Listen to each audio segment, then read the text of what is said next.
मतलब IT industries, electronics चीजें को सब क्या कहते हैं, सिलिकॉन इंडस्ट्रीज कहते हैं, इसलिए इसे सिलिकॉन वैली कहते हैं। जैसे ड्रोन जो है, ड्रोन वो तार लगा हुआ है या रिमोट कंट्रोल से चल रहा है, रिमोट कंट्रोल से चल रहा है। यहाँ पर रिमोट कंट्रोल से जो भी चीज चलता है वो इलेक्ट्रॉनिक चीजें होती हैं, इसमें वायरिंग सिस्टम। तो ये भारत का इलेक्ट्रॉनिक सिस्टम कहाँ से कंट्रोल होता है? बैंगलोर। जितना एप्लीकेशन वगैरह है सब कहाँ से बनता है? बैंगलोर से। तो यहाँ भारत में सबसे ज्यादा एप्लीकेशंस वगैरह का निर्माण कहाँ से होता है? बैंगलोर से होता है। कहाँ से होता है? बैंगलोर से होता है। किसी को दिक्कत? तो बैंगलोर है आईटी सिटी होता है भारत का। बहुत बड़ी बड़ी कंपनियां हैं यहाँ बैंगलोर में, खास करके आईटी की। आजकल इंफॉर्मेशन टेक्नोलॉजी बहुत जरूरी हो चुका है आईटी का, ताकि पता चलना चाहिए कहाँ क्या चीजें चल रही हैं, क्या नहीं चल। अब क्या छोटे छोटे एप्लीकेशंस आ गए हैं हर काम के लिए। क्या आ गए हैं सर? एप्लीकेशन आ गए हैं। अब तो खाना बनाने के लिए वो भी आ गया कि कितने लोगों का खाना बनाना है, आप उस पर क्लिक कर दीजिए, क्या बनाना है वो इंग्रेडिएंट बता देगा आपको कि इसमें क्या क्या चीजें लगेंगी। सारा चीज अपने से क्या कर देगा? शॉर्ट लिस्टेड करके बता देता है। आगे बढ़े, किसी को दिक्कत? तो अब ये आईटी सेक्टर के लिए बहुत प्रसिद्ध। अभी ये शहर एकदम कंजस्टेड हो गया है। अभी ये शहर क्या हो गया है? इतना कंजस्टेड हो गया है कि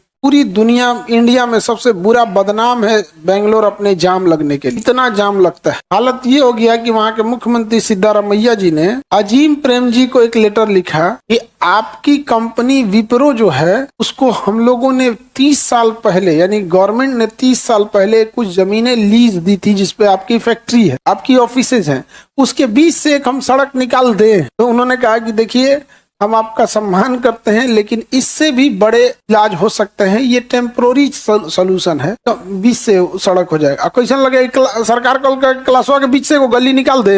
या भाई तो क्लासवा के बीच से गली निकालिएगा आप कैसा लगेगा?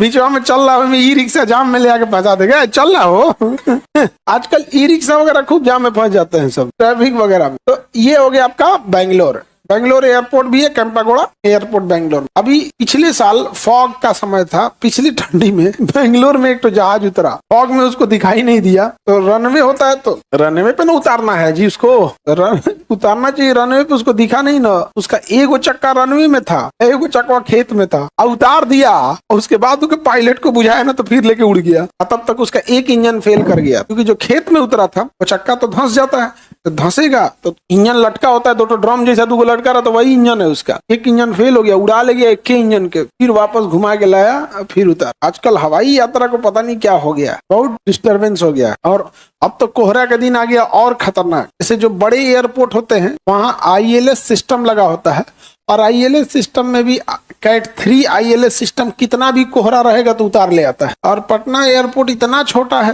कि यहाँ ILS सिस्टम ही नहीं लग पाएगा। लगा है तो कैट 1 लगेगा, खूब से खूब कैट 2 कैट 3 यहाँ नहीं लग पाएगा।